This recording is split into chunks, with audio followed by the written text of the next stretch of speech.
नमस्कार। आज सुनिए मुंशी प्रेमचंद की लिखी कहानी दूध का दाम। अब बड़े बड़े शहरों में दाइयां, नर्सें और लेडी डॉक्टर सभी पैदा हो गई हैं, लेकिन देहातों में जच्चे खानों पर अभी तक भंगिनों का ही प्रभुत्व है और निकट भविष्य में इसमें कोई तब्दीली होने की आशा नहीं। बाबू महेशनाथ अपने गांव के जमींदार थे, शिक्षित थे और जच्चे खानों में सुधार की आवश्यकता को मानते थे, लेकिन इसमें जो बाधाएं थीं उन पर कैसे विजय पाते। कोई नर्स देहात में जाने पर राजी न हुई और बहुत कहने सुनने से राजी भी हुई तो इतनी लंबी चौड़ी फीस मांगी कि बाबू साहब को सिर झुकाकर चले आने के सिवा और कुछ न सूझा। लेडी डॉक्टर के पास जाने की उन्हें हिम्मत न पड़ी। उसकी फीस पूरी करने के लिए तो शायद बाबू साहब को अपनी आधी जायदाद बेचनी पड़ती। इसलिए जब 3 कन्याओं के बाद वह चौथा लड़का पैदा हुआ तो फिर वही गूदड़ था और वही गूदड़ की बहू। बच्चे अक्सर रात ही को पैदा होते हैं। एक दिन आधी रात को चपरासी ने गूदड़ के द्वार पर ऐसी हाँक लगाई कि पास पड़ोस में भी जाग पड़ गई। लड़की न थी कि मरी आवाज से पुकारता। गूदड़ के घर में इस शुभ अवसर के लिए महीनों से तैयारी हो रही थी। भय था तो यही कि फिर बेटी न हो जाए, नहीं तो वही बंधा हुआ 1 रुपया और एक साड़ी मिलकर रह जाएगी। इस विषय में स्त्री पुरुष में कितनी ही बार झगड़ा हो चुका था, शर्त लग चुकी थी। स्त्री कहती थी, अगर अब की बेटा न हो तो मुंह न दिखाऊं। हाँ, मुंह न दिखाऊं, सारे लक्षण बेटे के हैं। और गूदड़ कहता था, देख लेना, बेटी होगी और बीच खेत बेटी होगी। बेटा निकले तो मूछे मुड़ा लूं। हाँ, मूछे मुड़ा लूं। शायद गूदड़ समझता था कि इस तरह अपनी स्त्री में पुत्र कामना को बलवान करके वह बेटे की अवाई के लिए रास्ता साफ कर रहा है। भूंगी बोली, अब मूछ मुड़ा ले दाढ़ीजार, कहती थी, बेटा होगा। सुनता ही न था, अपनी ही रट लगाए जाता था। मैं आज तेरी मूछें मूंझूंगी, खूंटी तक तो रखूंगी ही नहीं। गूदड़ ने कहा, अच्छा मूड लेना भली मानस, मूछें क्या फिर निकलेंगी ही नहीं। तीसरे दिन देख लेना, फिर ज्यों की त्यों हैं, मगर जो कुछ मिलेगा उसमें आधा रखा लूंगा, कहे देता हूं। भूंगी ने अंगूठा दिखाया और अपने 3 महीने के बालक को गूदड़ के सुपुर्द कर सिपाही के साथ चल खड़ी हुई। गूदड़ ने पुकारा, अरे सुन तो, कहां भागी जाती है? मुझे भी बधाई बजाने जाना पड़ेगा, इसे कौन संभालेगा? भूंगी ने दूर ही से कहा, इसे वहीं धारती पर सुला देना, मैं आके दूध पिला जाऊंगी। महेशनाथ के यहां अब भी भूंगी की खूब खातिरदारियां होने लगीं। सबेरे हरीरा मिलता, दोपहर को पूरियां और हलवा, तीसरे पहर को फिर और रात को फिर, और गूदड़ को भी भरपूर परोसा मिलता था। भूंगी अपने बच्चे को दिन रात में 1-2 बार से ज्यादा न पिला सकती थी। उसके लिए ऊपर के दूध का प्रबंध था। भूंगी का दूध बाबू साहब का भाग्यवान बालक पीता था और यह सिलसिला 12वें दिन भी न बंद हुआ। मालकिन मोटी ताजी देवी थी, पर अब की कुछ ऐसा संयोग कि उन्हें दूध हुआ ही नहीं। तीनों लड़कियों की बार इतने इफरात से दूध होता था कि लड़कियों को बदहजमी हो जाती थी। अब की 1 बूंद नहीं। भूंगी दाई भी थी और दूध पिलाई भी। मालकिन कहती, भूंगी हमारे बच्चे को पाल दे, फिर जब तक तू जिए बैठी खाती रहना, 5 बीघे माफी दिलवा दूंगी, नाती पोते तक चैन करेंगे। और भूंगी का लाडला ऊपर का दूध हजम न कर सकने के कारण बार बार उल्टी करता और दिन दिन दुबला होता जाता था। भूंगी कहती, बहू जी मुंडन में चूड़े लूंगी, कहे देती हूं। बहू जी उत्तर देती, हाँ, चूड़े लेना भाई, धमकाती क्यों है? चांदी के लेगी या सोने के? वाह बहू जी, चांदी के चूड़े पहन के किसे मुंह दिखाऊंगी और किसकी हंसी होगी? अच्छा सोने के लेना भाई, कह तो दिया। और ब्याह में कंठा लूंगी और चौधरी गूदड़ के लिए हाथों के तोड़े। वह भी लेना भगवान, वह दिन तो दिखावे। घर में मालकिन के बाद भूंगी का राज्य था। महरियां, महाराजिन, नौकर चाकर सब उसका रोब मानते थे। यहां तक कि खुद बहूजी भी उससे दब जाती थीं। एक बार तो उसने महेशनाथ को भी डांटा था। हंसकर टाल गए। बात चली थी भंगियों की। महेशनाथ ने कहा था, दुनिया में और चाहे जो कुछ हो जाए भंगी भंगी ही रहेंगे, इन्हें आदमी बनाना कठिन है। इस पर भूंगी ने कहा, था मालिक, भंगी तो बड़ों बड़ों को आदमी बनाते हैं, उन्हें कोई क्या आदमी बनाए? ये गुस्ताखी करके किसी दूसरे अवसर पर भला भूंगी के सिर के बाल बच सकते थे। लेकिन आज बाबू साहब ठठाकर हंसे और बोले, भूंगी बात बड़े पते की कहती है। भूंगी का शासनकाल साल भर से आगे न चल सका। देवताओं ने बालक के भंगिन का दूध पीने पर आपत्ति की। मोटेराम शास्त्री तो प्रायश्चित्त का प्रस्ताव कर बैठे। दूध तो छुड़ा दिया गया, लेकिन प्रायश्चित्त की बात हंसी में उड़ गई। महेशनाथ ने फटकार कर कहा, प्रायश्चित्त की खूब कही शास्त्री जी। कल तक उसी भंगिन का खून पीकर पला, अब उसमें छूत घुस गई। वाह रे आपका धर्म। शास्त्री जी शिखा फटकार कर बोले, यह सत्य है। वह कल तक भंगिन का रक्त पीकर पला, मांस खाकर पला, यह भी सत्य है। लेकिन कल की बात कल थी, आज की बात आज। जगन्नाथपुरी में छूत अछूत सब एक पंगत में खाते हैं, पर यहां तो नहीं खा सकते।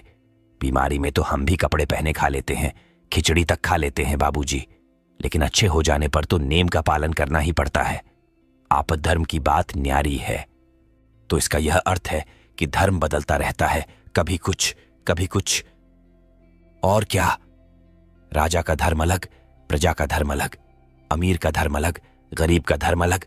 राजे महाराजे जो चाहें खाएं, जिसके साथ चाहें खाएं, जिसके साथ चाहें शादी ब्याह करें, उनके लिए कोई बंधन नहीं। समर्थ पुरुष हैं, बंधन तो मध्य वालों के लिए है।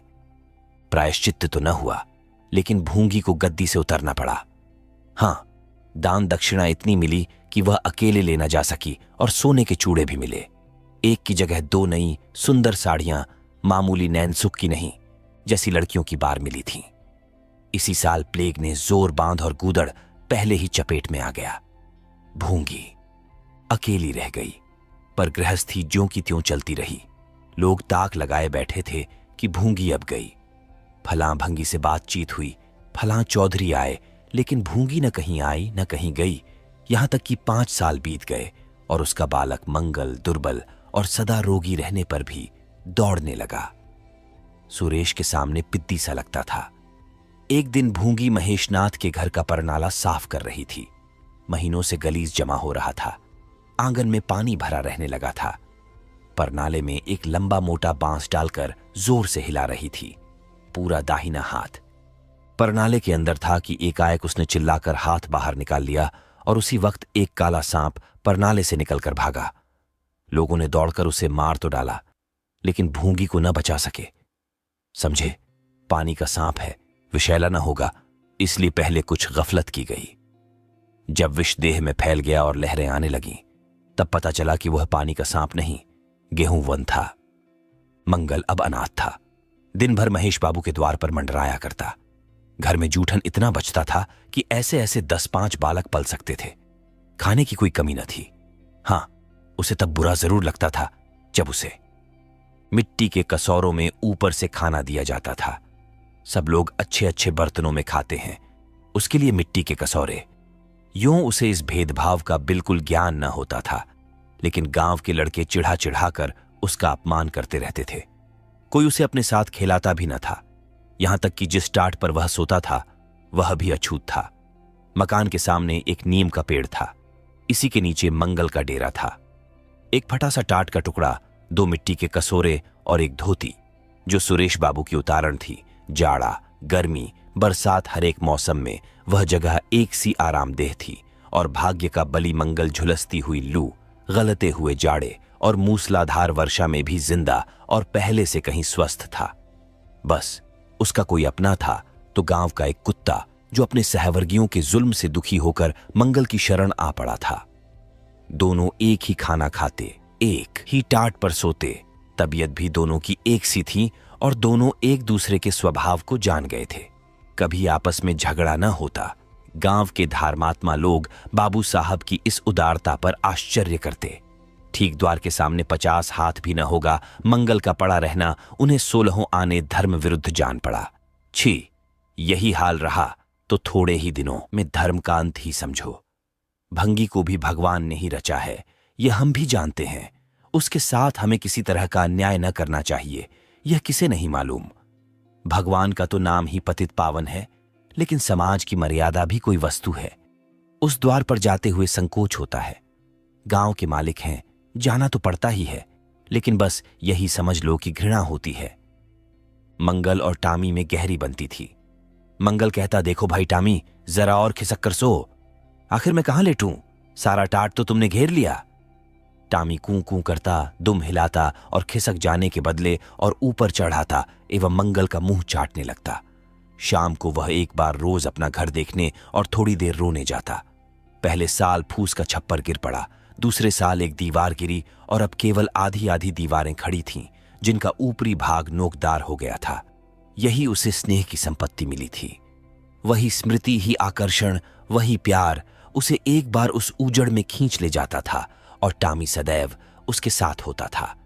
मंगल नोकदार दीवार पर बैठ जाता और जीवन के बीते और आने वाले स्वप्न देखने लगता और बार बार उछलकर उसकी गोद में बैठने की असफल चेष्टा करता। एक दिन कई लड़के खेल रहे थे। मंगल भी पहुंचकर दूर खड़ा हो गया। या तो सुरेश को उस पर दया आई या खेलने वालों की जोड़ी पूरी न पड़ती थी, कह नहीं सकते। जो कुछ भी हो, तजवीज की कि आज मंगल को भी खेल में शरीक कर लिया जाए। यहां कौन देखने आता है? क्यों रे मंगल, खेलेगा? मंगल बोला, ना भैया, कहीं मालिक देख लें तो मेरी चमड़ी उधोड़ दी जाए। तुम्हें क्या, तुम तो अलग हो जाओगे।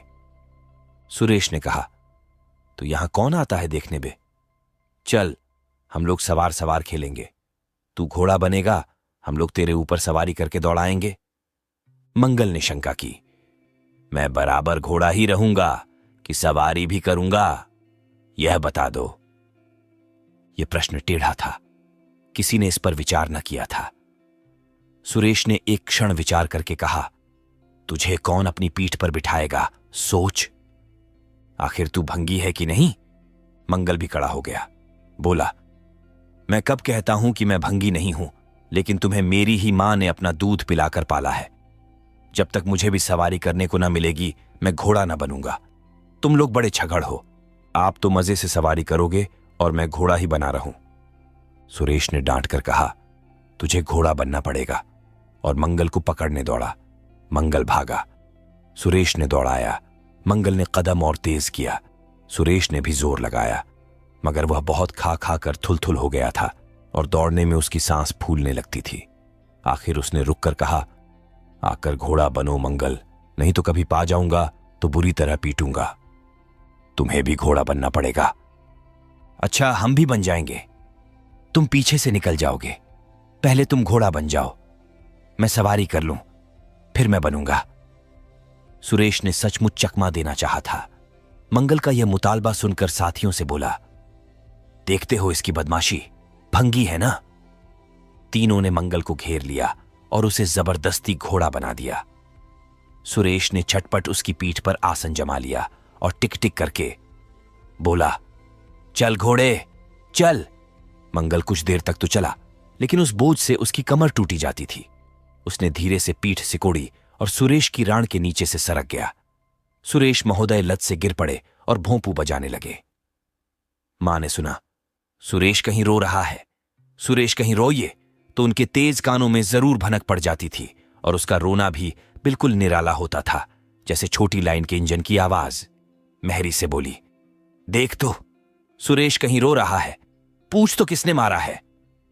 इतने में सुरेश खुद आंखें मलता हुआ आया। उसे जब रोने का अवसर मिलता था तो मां के पास फरियाद लेकर जरूर आता था। मां मिठाई या मेवे देकर आंसू पोंछ देती थीं। आप थे तो 8 साल के, मगर थे बिल्कुल गावदी। हद से ज्यादा प्यार ने उसकी बुद्धि के साथ वही किया था जो हद से ज्यादा भोजन ने उसकी देह के साथ।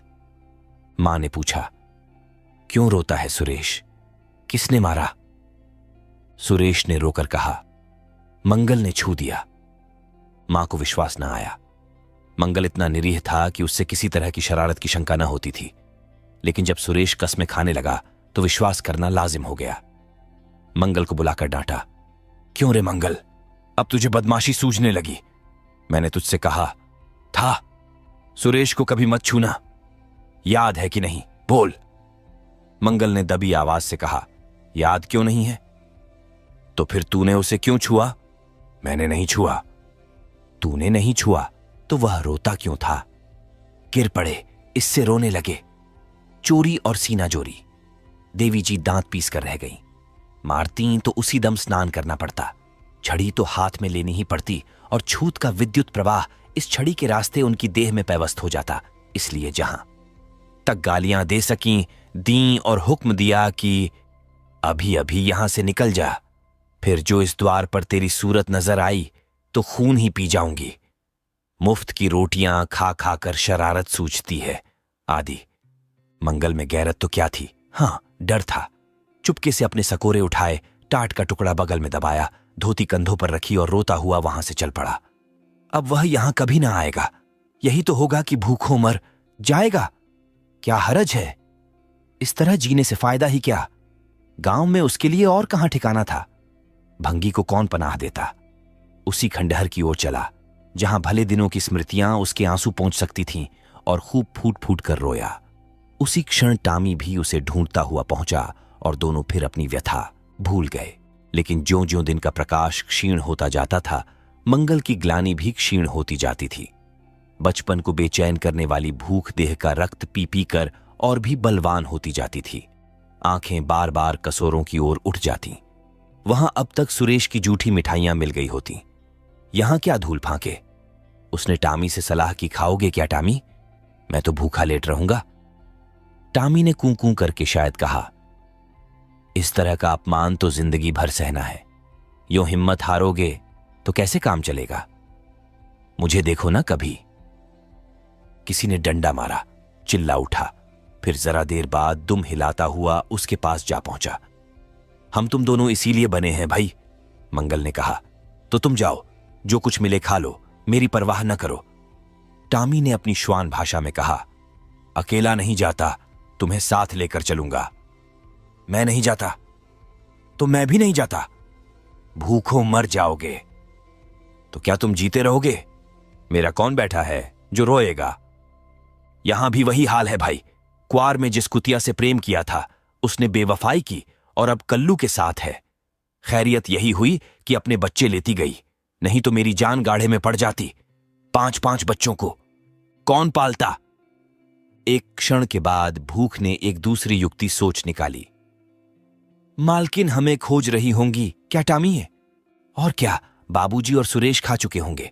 कहार ने उनकी थाली से जूठन निकाल लिया होगा और हमें पुकार रहा होगा।